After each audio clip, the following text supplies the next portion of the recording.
Son Excellence, Monsieur le Premier ministre, vient de revenir de Solheim où il y a eu malheureusement des attentats et le pays a perdu une centaine de personnes. Donc nous avons parlé évidemment de cet incident, de tous les troubles qui sont dans la sous-région et nous espérons que nous pouvons éventuellement les dompter. Je pense que Monsieur le Premier ministre a parlé de la résilience de la population qui aimerait un appui de l'État pour rentrer sur leur sol. Et donc nous avons aussi parlé de comment est-ce que nous pouvons réinsérer ces populations en passant probablement par l'agriculture, qui est un programme phare du gouvernement pour créer les emplois pour les jeunes et redynamiser les sociétés. Nous avons parlé évidemment de toute la question de la ZLECAf, de l'intégration de la sous-région. Nous avons parlé du Covid, évidemment, pour réouvrir nos économies.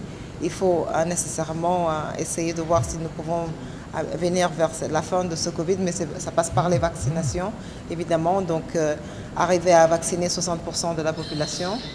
Nous avons des soutiens internationaux pour lesquels nous pouvons en profiter pour arriver à ce chiffre.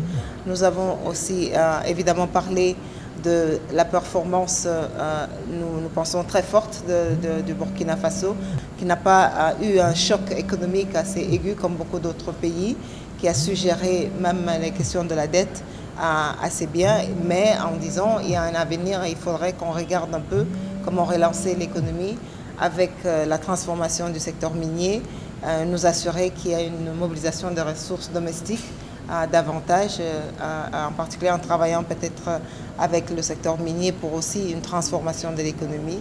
Et puis évidemment la digitalisation qui est importante pour surtout les jeunes. Nous avons parlé de la question de gendre, évidemment, voir un peu comment nous pouvons renforcer la place de la femme.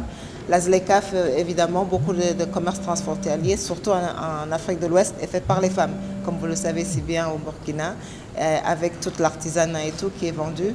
Nous pensons qu'il y a de la matière à grandir et faire grandir les petites et moyennes entreprises tenues par les femmes.